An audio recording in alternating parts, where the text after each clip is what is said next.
Okay, so Addie says it's recording. Cool. So thank you all so much for tuning in to this graduate student interviewing techniques workshop presentation. My name is Anna Claire Stinson. I'm a career counselor in the University Career Center. I actually went to Auburn for my bachelor's and my master's. I'm a graduate of the higher ed program here at Auburn. So War Eagle. I saw everyone's kind of breakdown of field that you're in, major and master's or doctorate. So I think we have a really cool combination of students here, a cool mixture. I did want to thank Mr. Dale Watson with the graduate school for helping me coordinate this presentation and advertising. And I think some of your students are on here as well. So welcome to you all, and thank you again, Dale, for helping us out with this. So I am going to go ahead and share my screen. Before we get started, I do want to say we're going to be going over a lot of information today. I hope it's all helpful for you. And you might have some questions about some things. For the sake of time, I do ask that you keep yourself muted throughout the presentation, just so we don't have a lot of distractions here and there. But take note of any questions that you have, and then I'll take those questions at the end. We'll try to devote at least 10 minutes to answering any questions you have, all right? So I'm gonna share my screen, and we will get started. Okay, hopefully you can see this. So again, my name is Anna Claire Stinson with the University Career Center. We today are going to be talking about interviewing techniques for both industry and academia. So there's going to be a lot of common threads between both types of interviews, but I will give you some specific tips for those. So my chat is up.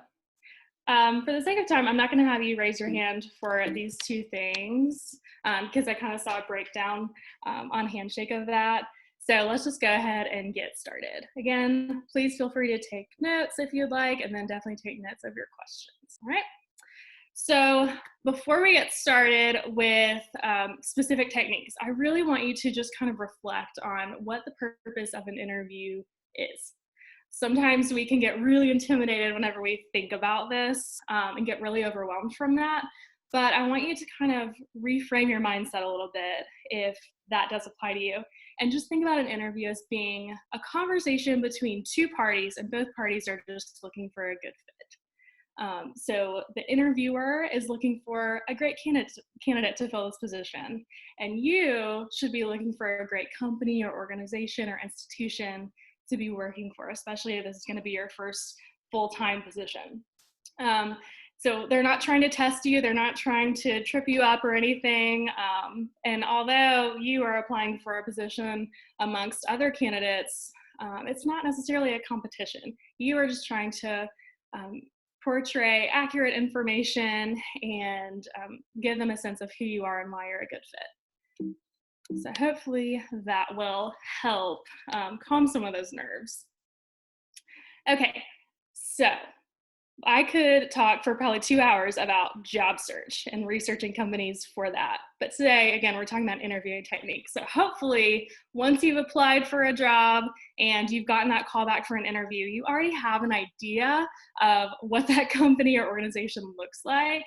You've definitely read the job description already. But the minute you send in that application doesn't mean that you should stop your research. The research continues. This is where you dig even deeper. You should look at these three things. So know as much as you possibly can about the company or organization that you're applying for. What does the mission look like? The values, the company culture, who works there, what staff work there, what new initiatives do they have? Just as much information as you can gather. Google them, look at any articles in the news about them. Just get a sense of what this is looking like. And then if you are applying for a faculty position, is this institution research oriented or teaching oriented? That's going to be extremely important for the interview, for you to kind of tailor towards this particular institution. All right, and then once we've done that, we look at the position. So the job description, yes. Not all job descriptions are really, really good. Some are kind of bare minimum. So definitely read through each part of it and really reflect on each bullet and each thing that they're looking for in a candidate. And know that you already are a top candidate of theirs because you've gotten this interview. So try to connect that back to yourself and think about skills and experiences that you have that demonstrate what they're looking for. Beyond just the job description, you need to be kind of in tune with what salary ranges look like. And we do a lot of work with salary negotiation and research in our office. So salary.com and Glassdoor can help you research those things just to give you an idea of what salary ranges look like on a broad scale just for your position itself, but then also specifics for the company or the institution you're looking at. Advancement potential. So is there a high turnover rate at this company, or do people stick there for a long time? And kind of think about what you're looking for in this position if you're wanting to kind of go to different jobs or remain with a company for a while. And then in terms of skill sets, again, the job description doesn't always hit on everything that they're looking for. There are other skills that are just kind of standard for different positions. So ONAT Online is a great resource on our website, and I'll be referencing our website a lot throughout this presentation, career.auburn.edu. You can look at common qualities and skills and characteristics of people in a variety of different career fields. So check that out as well as part of your research. And then once we've done all that, we connect the company and the position back to ourselves. So get a list of your skills going, update your resume and your CV. If you haven't already, this is a great time to do that during the quarantine. But really get a list of your skill sets and reflect on those and think about specific stories that you can tell about different experiences that you've had, whether that is in the classroom, teaching a class, your research, any full-time work experience or part-time, internships, anything, all right? Think about the skills that you gained from that. List out your accomplishments, any certifications, publications, presentations, any of that. And at the end of the day, know your resume and your CV like the back of your hand, all right? It should be your work, and you should really just know everything about yourself and be able to articulate it in a really effective way. So we've done all that, then put it all together. How do you fit the position in the company? What is going to make you stand out amongst all those other candidates who are applying for this job? And how can you articulate that? All right. So do not skip this step and start early. The minute you get that call back, start researching. Okay. So then preparation. Sometimes whenever we get that phone call, we get so excited we forget to ask some of these questions. And sometimes they will provide all this information, especially in academia. You will be provided an agenda, but that might not come to you until like right before your interview, like maybe the day before. So just gathering this information is going to be really, really important. So who will be conducting the interview? And I'll talk about, again, each of the different areas, but you'll probably be meeting with multiple people throughout the day. I would be surprised if you're only meeting with one person. So get a sense of just how many people, what those job titles are. If you're meeting with, the CEO of the company or, the director of an office, like you need to know that. And you don't necessarily have to know every single detail, but just get a sense of what that looks like. And that's also why researching the staff on the website can be helpful as well. When the interview will occur, so definitely the day or days if it's a multi-day interview, but we need to know the exact time and how long it will run. So you need to be able to plan your life around this. If it's going to be a 2-day interview, you need to, get everything in order to be able to do that, and also get travel plans in order. Then what type of interview? I'm going to go over all the different types of interviews with you today so you have a sense of what those look like. You will probably be engaging in multiple types of interviews throughout the whole process. So we'll look at what that looks like. And then where it's taking place. This is especially important if you are traveling to your interview to a different location. So we need to know where you need to report to. So what that address is, what the building is, room number, all that information. Parking is a big thing too that sometimes we forget about. Where are you going to park? Does it cost money to park there? Which you should be reimbursed for if it does. And then how far it is from your destination. In terms of arriving to your interview, I would say about 10 minutes is ideal for when you should arrive, okay? Any earlier than that, and it's just kind of awkward, like sitting in the lobby and people are walking past, so you want to be respectful of that. But then any later than 10 minutes, and you might feel a little bit rushed. So you want to take those 10 minutes and just kind of relax, take some deep breaths, and just find that confidence, okay? So those are the pieces that you should definitely be aware of before you go to your interview. So now we're going to look at most common interview types. And you have probably already had some of these interview types before, so I just want to give you some quick tips on some techniques for each of these. But the common thread between all these types is that, one, you should always dress professionally. And yes, I do mean phone interviews as well. We don't want to wear pajamas during a phone interview. And you always want to be prepared. And I do mean phone interviews as well for that too.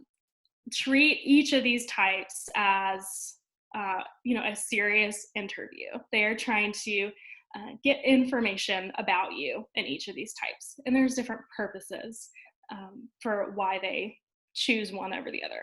So phone interviews are typically the first step in a process. It's kind of like a screening process. So we maybe have a search committee or a group of people who are looking over all the many applications that come in, and they determine maybe their top 10, 15, 20 candidates, just depending. And then phone interviews are how we kind of narrow it down from there. All right, so if there is a search committee involved, you'll probably be on the phone with all of them. They'll be on a conference call, on speaker, so be prepared for that. On your end, you want to be in a room with 0 distractions, okay? So for me, right now, I have a husband and a dog, and I have exiled them to the opposite side of the house, 0 distractions. We really don't want that to mess us up during the phone interview. You want to check your signal. So if you don't have a very good signal in your home or whatever, you definitely want to find a place that does have good signal, because that can also be a distraction. The great thing about phone interviews is that you can have things all around you. You can have your resume or your CV, your cover letter, the job description, whatever you need to refer back to. You can have specific points or skills or accomplishments that you want to talk about during the phone interview. Have those written down and check them off as you go through. Definitely listening. It seems really straightforward to listen, but in a phone interview, if you interrupt the person who's talking, that can just kind of delay everything and cause some confusion. So only speak when it is your turn to speak, and make it very clear when you have ended speaking. You do want to keep your answers somewhat more brief. Phone interviews typically last around 30 minutes, give or take. So because you're not able to see the other person, if your answers run really, really long, sometimes their minds can drift off a little bit or something like that, or they can kind of lose focus on what you're saying. So be concise. You don't have to keep them super, super short, but just be mindful of not going on too long with your answers. And then with phone interviews at the end, always ask about the next step if they don't offer up that information, because you need to know what is coming next. Okay, so we're going to move on here to long distance interviews, or what we're kind of doing right now. So Zoom, Skype, anything like that. And, with COVID-19, this is probably going to be more common, especially for our industry interviews. So very important to think about, Zoom etiquette and how to use the technology and all of that stuff. And we have a lot of quick tips that we post on our social media about what those Zoom etiquette tips look like. So you do want to practice to make sure your equipment is working properly and that you know how to use the equipment. It's taken me a while to be able to use Zoom really, really confidently. So keep that in mind. Same thing with phone interviews, no distractions, but especially distractions behind you. This is not the time to show your personality with a cool poster behind you or anything like that. No, we're looking at my gray wall right now, and that's the way it needs to be, right? So as simple as possible is ideal. And again, if you have roommates, if you have a family or pets or whatever, make sure that you take care of that ahead of time, okay? You can have cheat sheets, that is okay, but you wanna make sure that they are off camera. So I have a notebook here if you don't wanna have this in front of you. And on that note, even though you can have the cheat sheets, you don't wanna be looking down the whole time reading them. You need to be confident enough in what you're saying to be able to look straight at the screen. And you wanna look at the webcam lens whenever you're speaking. And it's weird to think about it that way because we kind of wanna like look at the screen itself, at the people who we're looking at, but eye contact is really important still in a long distance interview, same with an in-person. So looking at the webcam lens is ideal. And obviously you can kind of glance back and forth, but just make sure the majority of the time you're looking at that lens. All right, and then the rest of our types of interviews are usually going to be in person, but things that you want to bring with you to an in-person interview. Basically, your documents. You want to have several copies of your resume and CV. That's why it's important to know kind of an idea of how many people you're going to be interviewing with throughout the day. So you want to have a copy for each of them. Whether or not they accept it during the interview doesn't really matter, just as long as you come prepared. That is what we're looking for. And print those on resume paper. Once we are back to normalcy, our office does allow you to print up to 10 sheets of your resume or CV in our office for free on nice resume paper. And if you're not familiar with that, it's just like a little bit thicker than normal copy paper.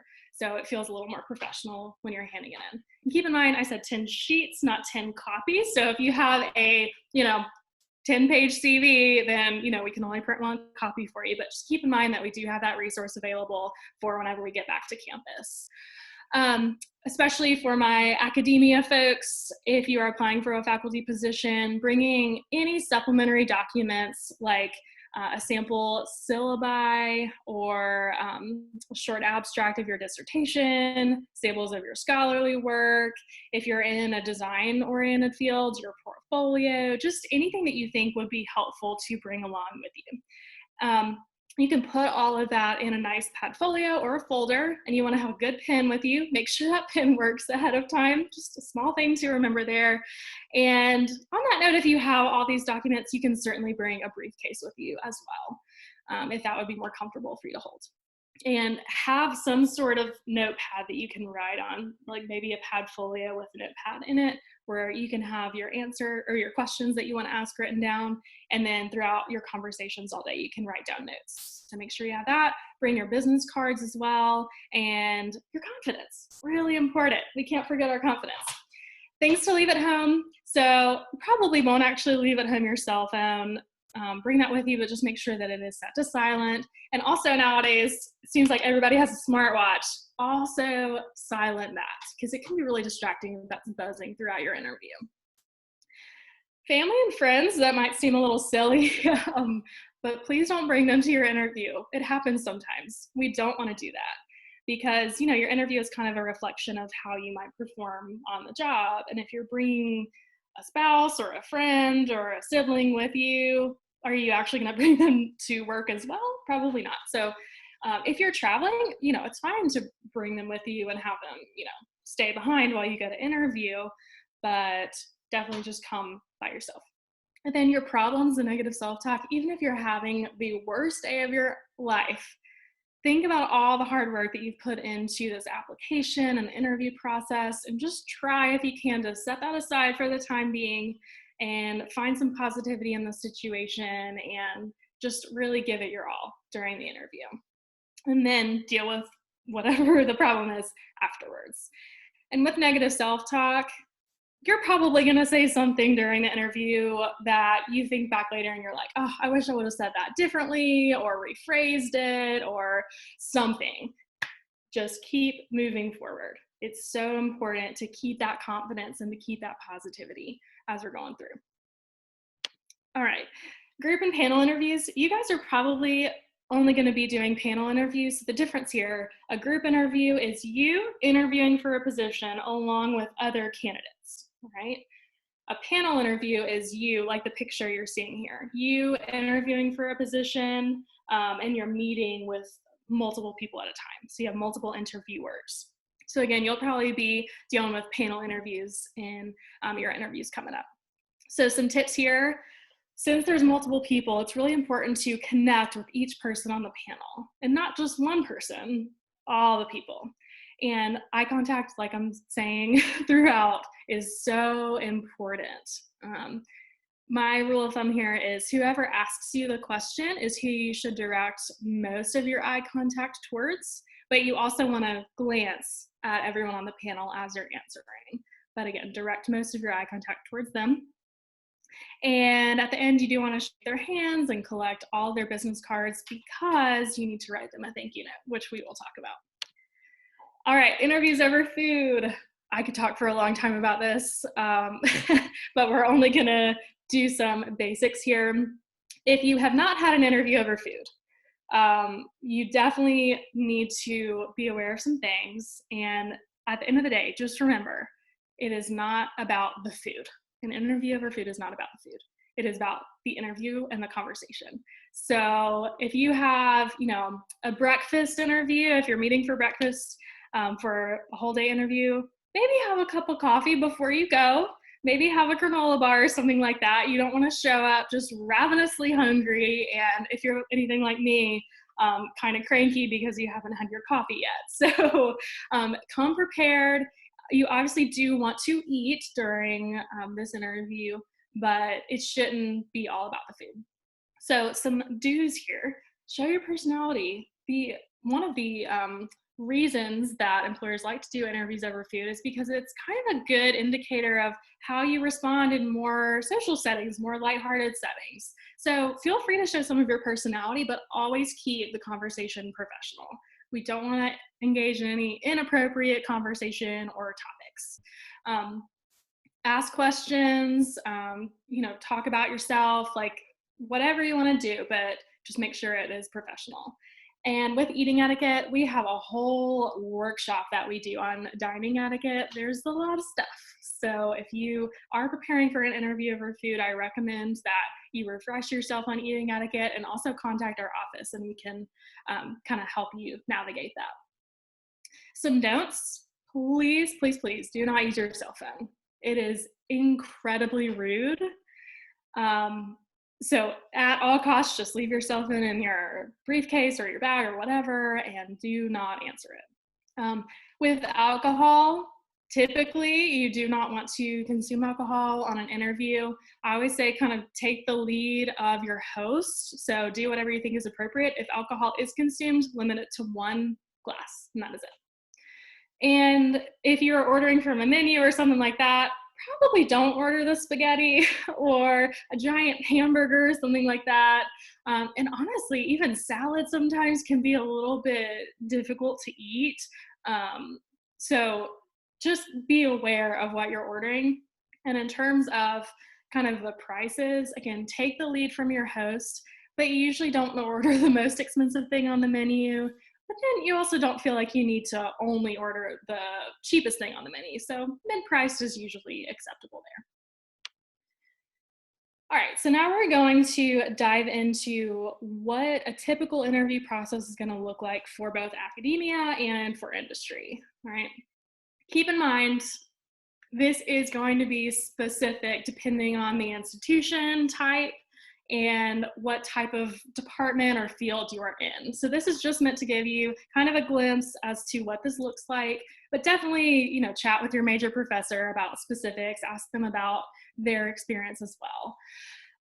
So for academia, if you are looking to be a faculty member or even working in higher ed in general, some pieces of this will apply to you as well. And I think we might have a couple people in higher ed in here.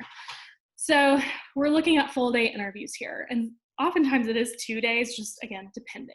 So we need to be aware of how long it's going to last, and you are going to be meeting with a lot of people. it's probably going to be overwhelming. But you need to take it step by step. You need to, again, do research on all the folks that you're going to be meeting with, and just have a sense of what their research looks like, what classes they teach, kind of what their whole philosophy is, all that. You need to just get a sense of what that looks like. And looking at the website is totally fine there. But you're going to be meeting with these people. The search committee, again, that is the group who has filtered through all the applications and they have identified their top candidates. So I'm going to keep in mind with the search committee, they are not always the people who make the final call on who is hired. Oftentimes that is going to be the dean of the department or someone in that type of role. So keep that in mind. But they're going to kind of serve as like your hosts for the interview. You're also going to be meeting throughout the day with the full department, the dean or deans, any sort of connected staff as well, and then also students, right? Because at the end of the day, faculty members do teach classes, so they want to get a sense of how this person's going to interact with students. Some different elements that are common in academic interviews, you'll be asked to kind of present your research, give your research overview, and talk about what types of research you have done. It isn't necessarily just your dissertation, so you'll be given more information about what that actually looks like, but be prepared to talk about your research and connect it back to this particular institution and this particular department. So this is probably my biggest piece of advice for all these interviews, is just to connect the dots for the people that you're interviewing with. Don't make them guess why your research relates to this position. Tell them why. Be able to articulate that. And that is where that preparation piece really comes into play. You'll also be asked to give some sort of teaching demonstration. Depending on the department, you might have the option to kind of present the syllabus that you've created, but if at all possible, if you can give an actual teaching demo, that's going to be a better indicator of what kind of professor you're going to be. So kind of keep that in mind and ask any questions if you're not sure what the expectations are for these pieces. They might leave it up to you, but they'll probably have some sort of expectation for this, and definitely have a sense of how long this is going to last. Also be prepared to talk about any grants that you've been awarded, and any publications that you have either ongoing or actually published, what types of journals those were published in, all that kind of stuff. Be able to talk about it. And then also with your research, be able to talk about how you plan on funding future research at this institution. Okay, so those are just some pieces of the academic interview. And then with all that, you're definitely going to have job talk with the search committee, with the dean, all of that stuff. Really try to know your audience with each part of the interview.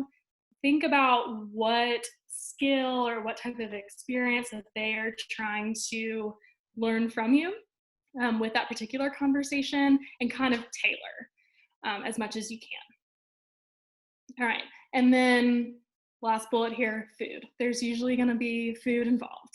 With the full day interviews, you can expect breakfast, lunch, dinner, all that stuff.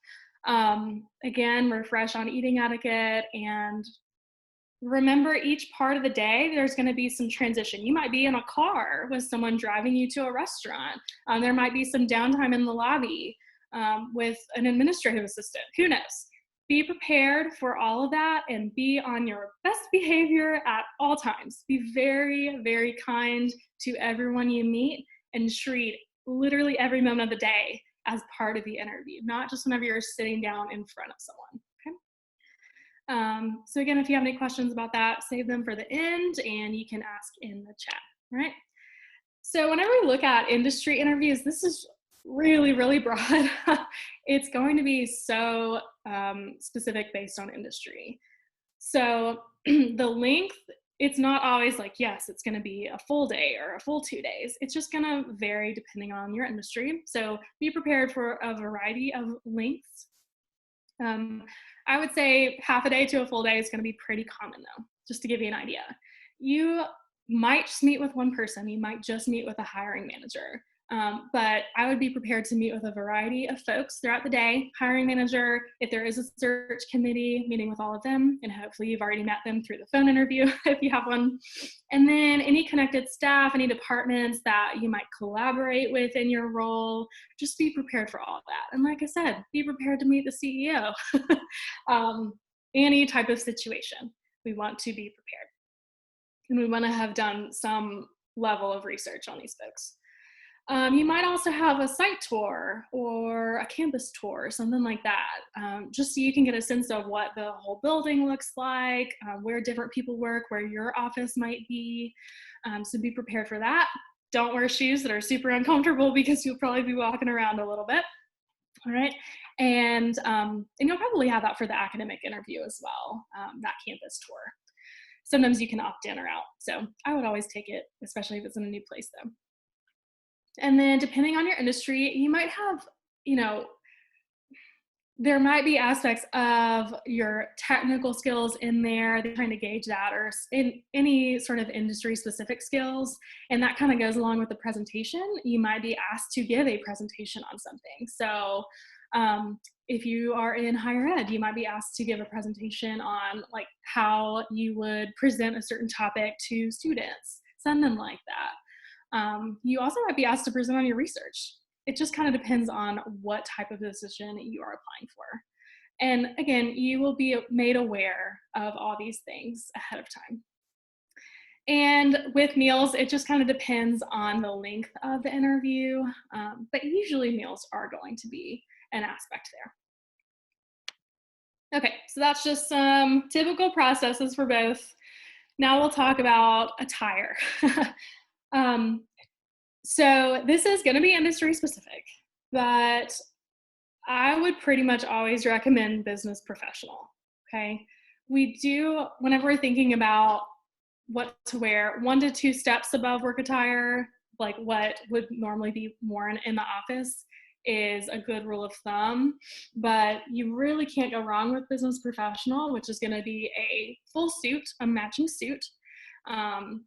Not really bright colors or anything like that.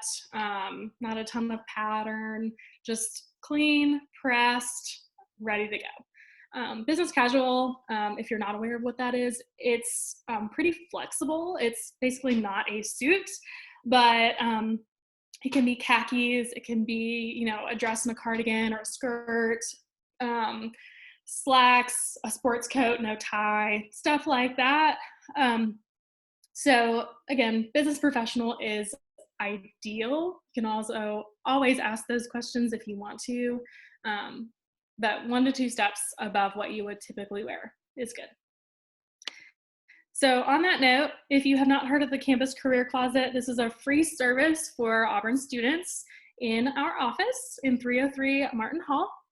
Obviously, we are all home now, so the Career Closet is closed until campus is reopened, but I just wanted to make you aware of this for whenever we are back on campus. You can get, as an Auburn student, up to 4 free items of clothing per academic year. And they are yours to keep. You do not need to return them. So if you maybe don't have a suit and you have an interview coming up, like in the fall or something like that, definitely check out the Campus Career Closet. And you can come in for drop-in hours for that or make an appointment. Again, it's closed right now, unfortunately, but keep this in mind for the future. The handshake, also kind of a weird topic right now because we can't even get within 6 feet of each other, but for whenever you do go to that in-person interview, handshaking is very important. Just want to talk about some techniques here. So basically we want to be right in the middle of firmness. We don't want the lip noodle handshake. I'm sure you've all had one of those before, like the fingertip handshake. We don't want that, but we also don't want the death grip handshake where we feel like our hand is literally gonna break off. So right in the middle, a nice firm handshake, but not super, super awful firm. And then 1 to 2 shakes is good. We don't need to shake a million different times, but 1 to 2 is what we're aiming for. You also don't want to shake hands with people when you are sitting down. You always want to stand up to shake someone's hand.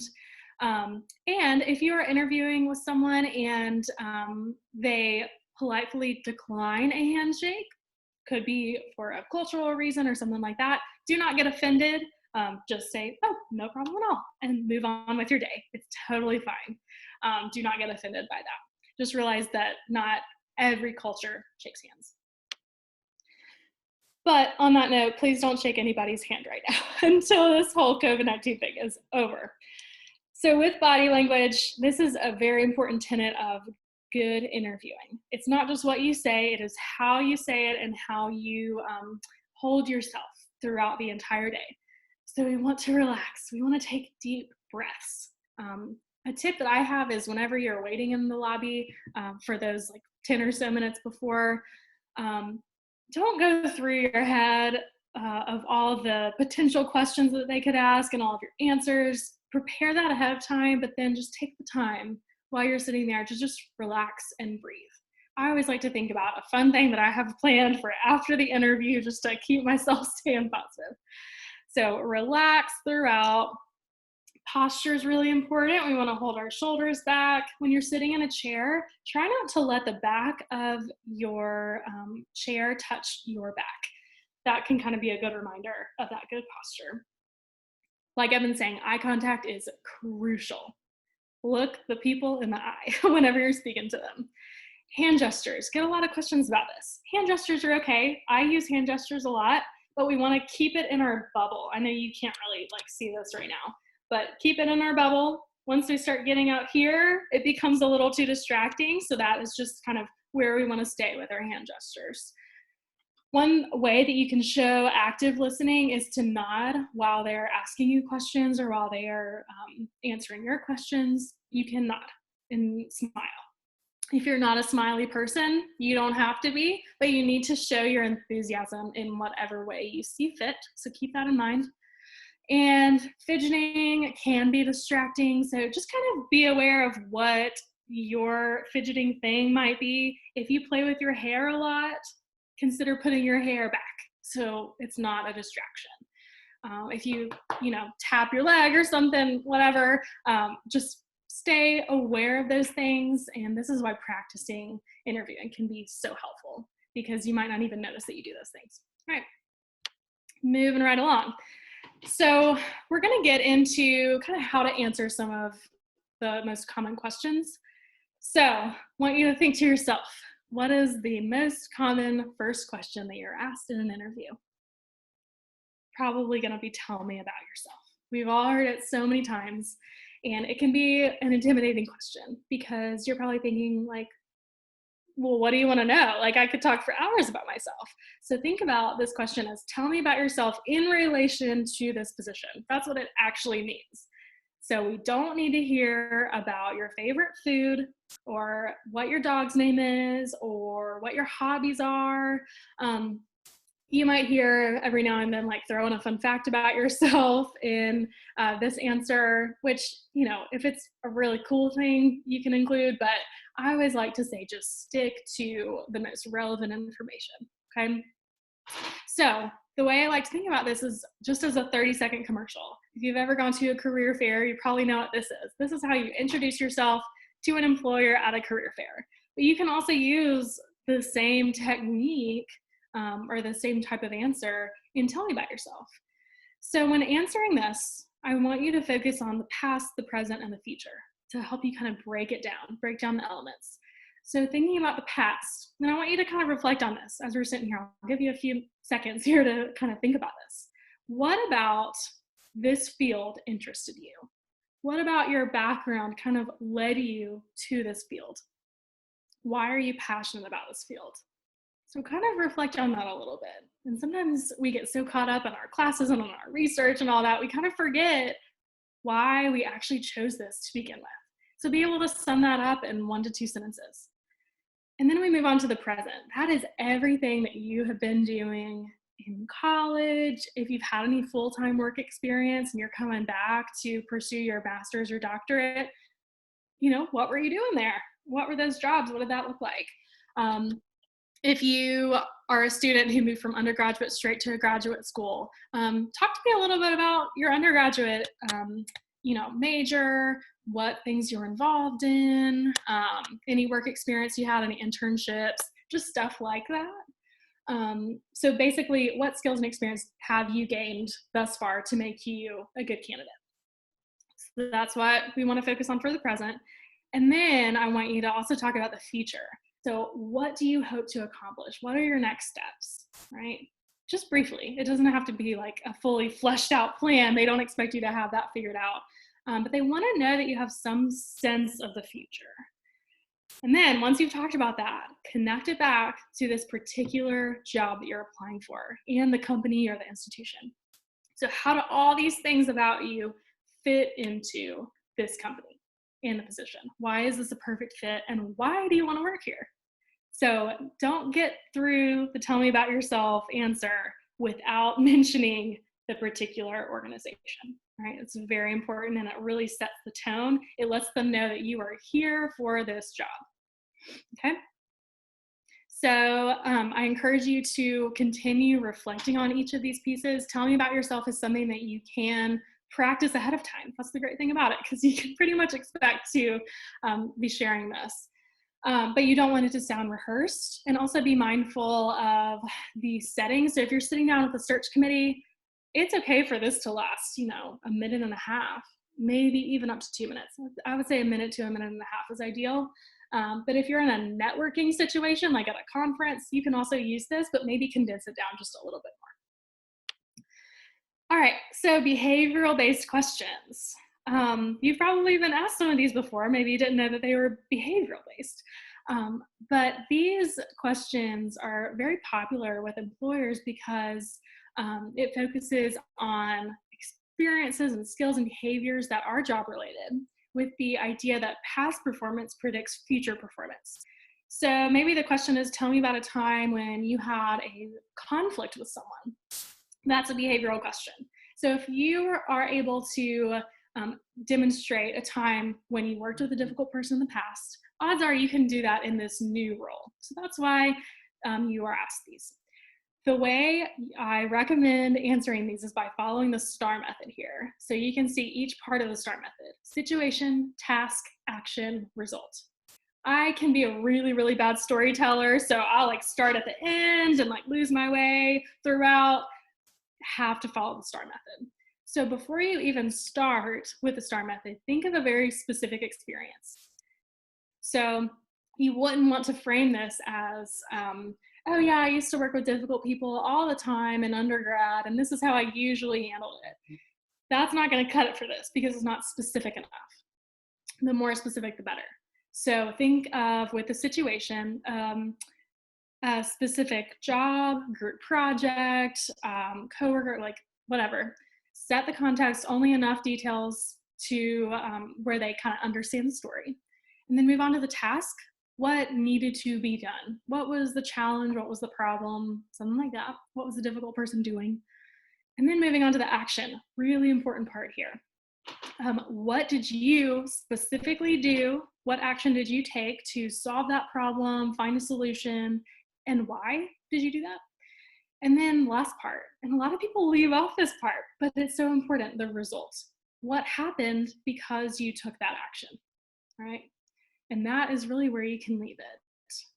Just as long as you are using a specific experience and walking through the STAR method, this will be golden.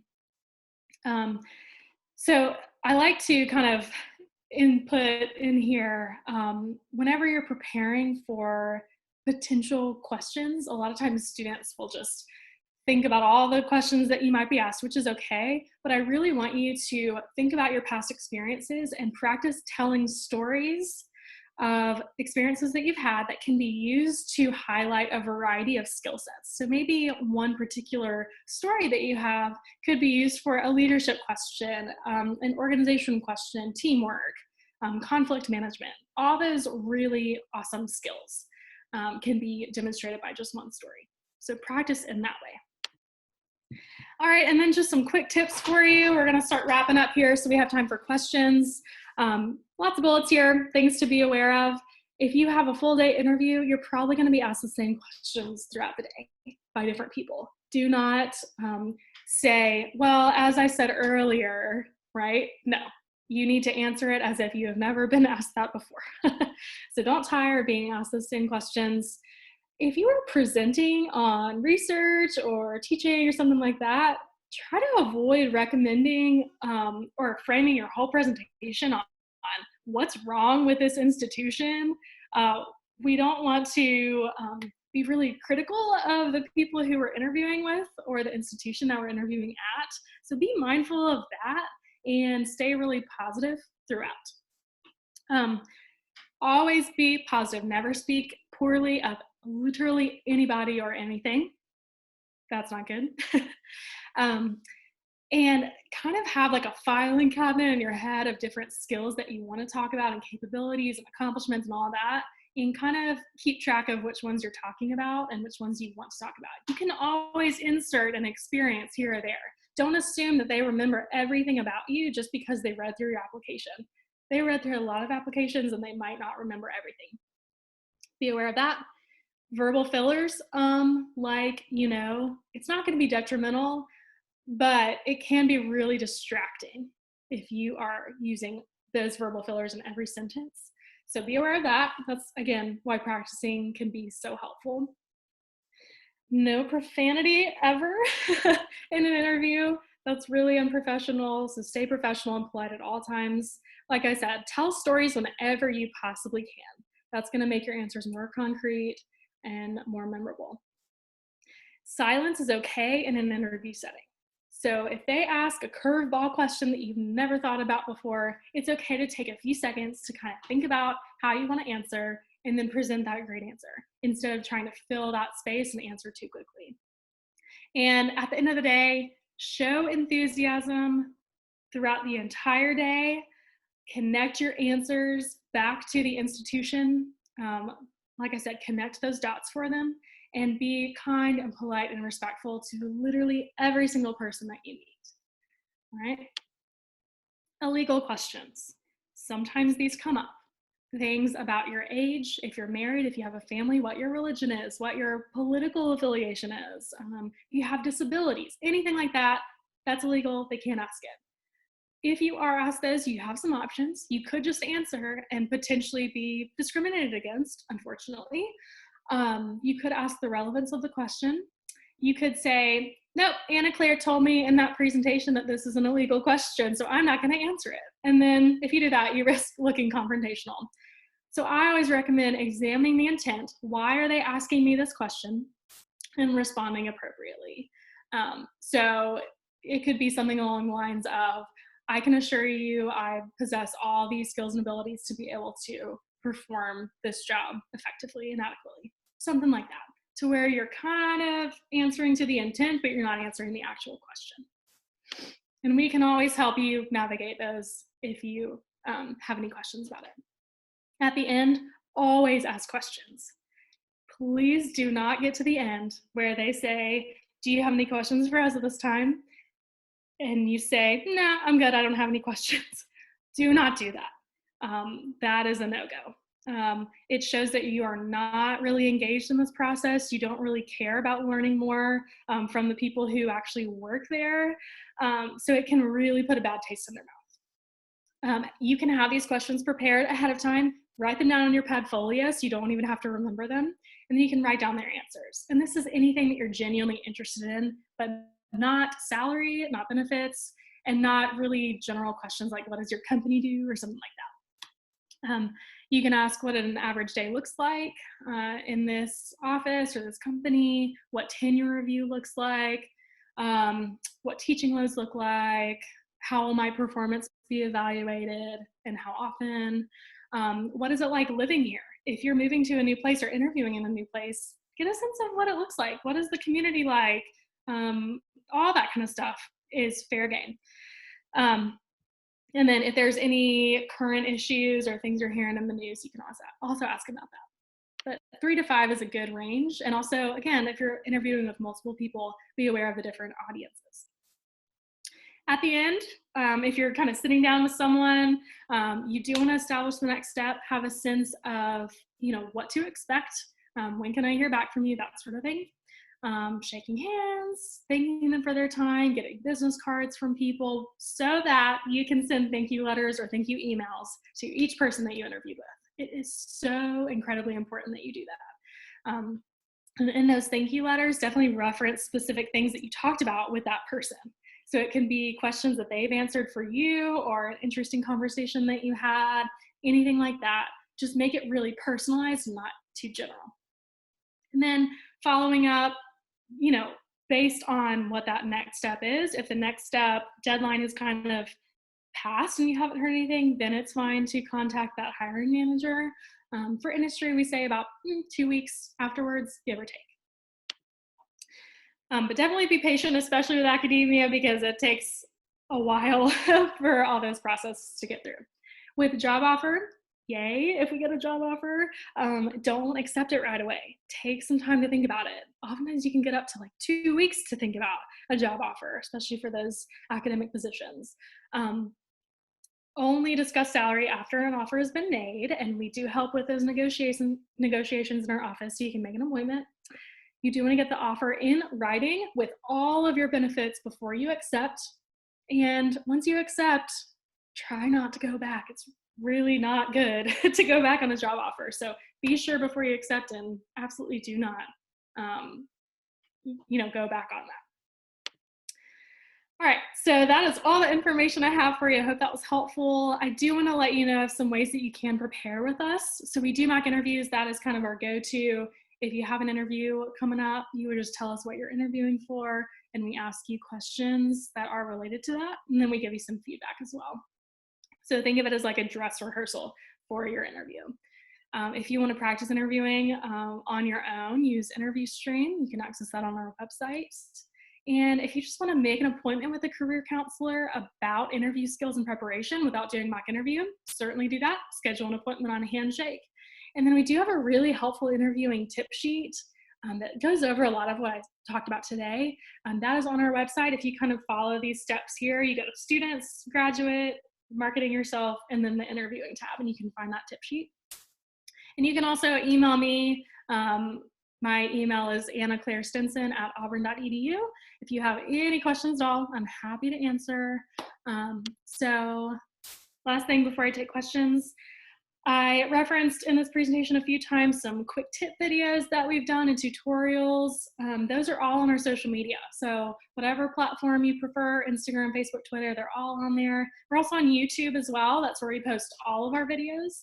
Check those out. There's some really helpful videos on there that go over so many different aspects of career development. So definitely check that out. I love the Adulting with Addie video series on there. It's tips beyond just career development, just general adulting tips as well. So check those out. And at this time, we have a few minutes left. I do want to take some questions. So feel free to type some questions out in the chat. All right, I'm seeing one. Oh, you're welcome, Heidi. Thank you for tuning in.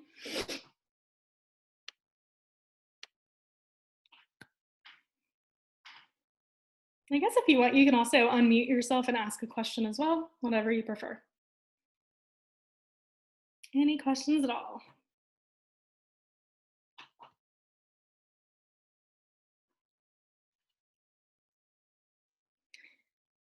All right, what tips do you give to international students to find a job here? Okay, perfect. Great question, Jasleen.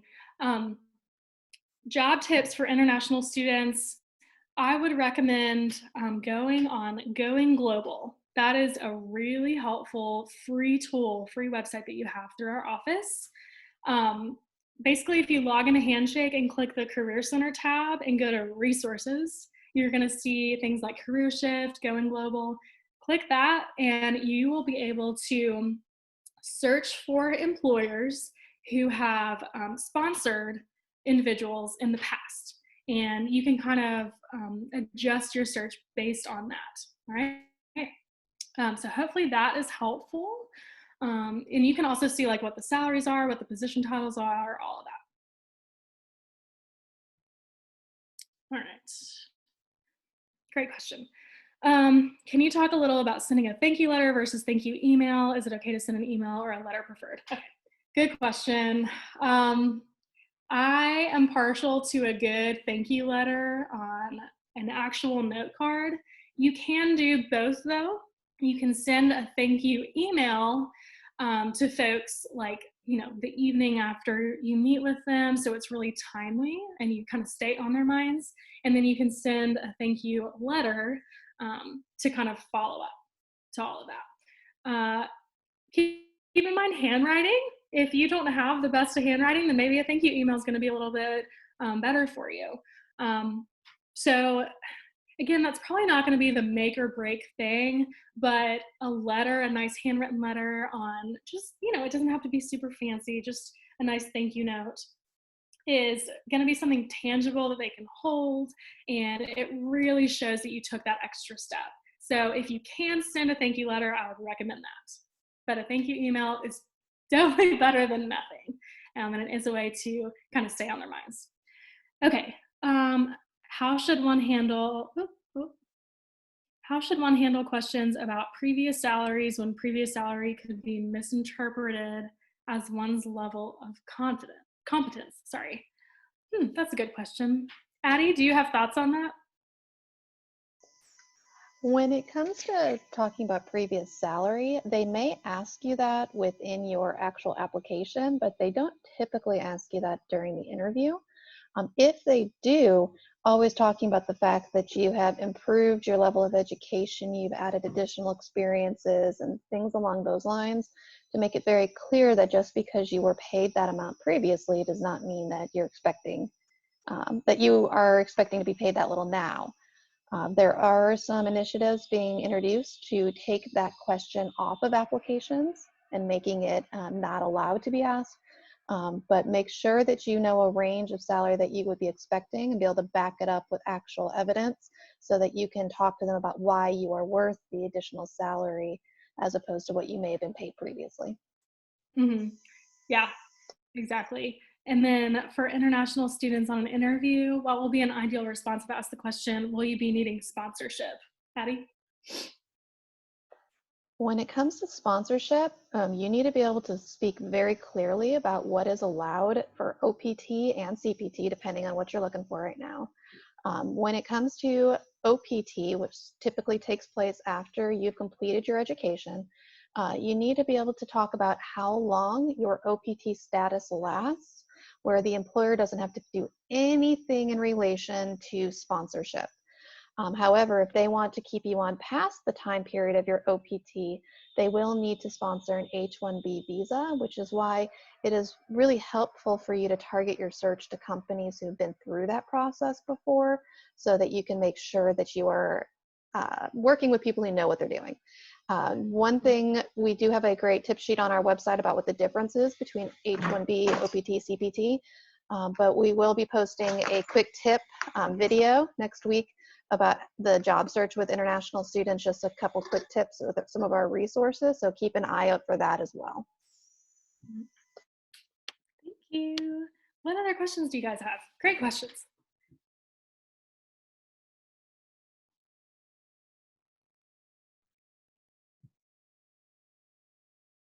Good, just for a few more seconds here since we hit 3 o'clock and I want to be mindful of everyone's time. Any other questions for us?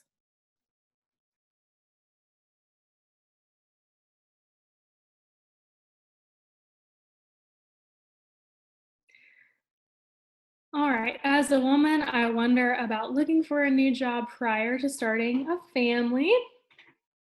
So it's gonna kind of depend on what area you're looking to work in, but ideally, your family life and family structure will be separate from your professional life and your career. So that is why that type of question is legal, right? Because they can't ask you, do you plan on having a family in the future? Do you currently have a family? Do you have kids? They can't ask you that stuff because it shouldn't matter. So I would say make sure in your preparation and in planning for your future career, you think about if you want to start a family, what daycare looks like and how you're going to balance all of that. But you shouldn't necessarily put your career on hold for that. So it's going to be, a pretty personal decision there, but just know that in an interview setting and in the job search, that's not something that should ever come up. Hopefully that answers your question. And I appreciate all the kind words on here. Addie, do you have anything to add to that? When it comes to starting the family, it is such a challenge because we have to navigate the fact that sometimes we may be, if you are in the process of starting a family, you may be showing during an interview. No, an employer is not allowed to ask you that question, and they should never base a hiring decision on that. But we also need to be cognizant of for ourselves that things like Family Medical Leave Act or granted time for FMLA is essentially what covers maternity leave for most employers, also doesn't kick in for a full year. And so they don't have to necessarily allow for you to take FMLA if you are employed for under a year and need to take some time off. And so these are the things that you really have to navigate when you are planning for a family, and become very tricky in the process. I encourage everyone to do their research on the institutions that they are applying to find out how family friendly they are and if they have any policies in place that could be used against them or for them in that process. And that is something that the career counselors in our office are happy to help you navigate if you want to make an appointment, and we're happy to kind of walk you through what to look for and the things that you may want to avoid. Yeah, I'm glad that was helpful, Courtney. Any other questions? Y'all are on it today with the questions. Very nice.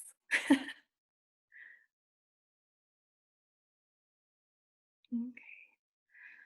After the interview, how many days can you ask for the result? So that is what we want to try to establish at the end of your interview. So that's why we ask about what the next steps look like. They might say, you should be hearing back from us in 2 weeks, a month, something like that, just depending on where you're applying. If that date has passed, right, then that's when it's okay to follow up and see if a decision's been made, if you can provide any additional information to them. But it's really going to depend on what next steps you've established in that interview. And that's why we really encourage you to make sure that you know what that looks like before you walk out the door. All right. Can you ask about family leave and benefits during the interview, or is it better to wait as a woman in parentheses? Ideally, we don't want to talk about salary, benefits, stuff like that during the interview. And if you can do some of that research ahead of time, whenever you're just researching the institution or the company, that would be ideal. After an offer has been made, that's when we want to kind of negotiate the salary and look at the benefits with a closer scope. Addie, want to add anything? Fully agree with that. Ideally, you want to ask it afterwards, do as much research. Talking to humans that actually work in an organization as possible is your best bet to knowing that information. Mm-hmm. Yeah. And HR ideally is going to know more information about that than like maybe the hiring manager. So talking to them is going to be your best bet there. You're welcome, Amy. Any other questions? And again, always feel free to schedule an appointment with the University Career Center. We have several career counselors who are happy to meet with you via Zoom during this time. So you can schedule those out, mock interview, interview skills and preparation, and then definitely check out our website, career.auburn.edu, with all those resources. Okay. So I guess we're going to end it there. Thank you guys so much for tuning in. Hopefully we'll be doing more of these. Again, thank you to Dale for helping us coordinate this. And y'all have a wonderful rest of your day. Take care.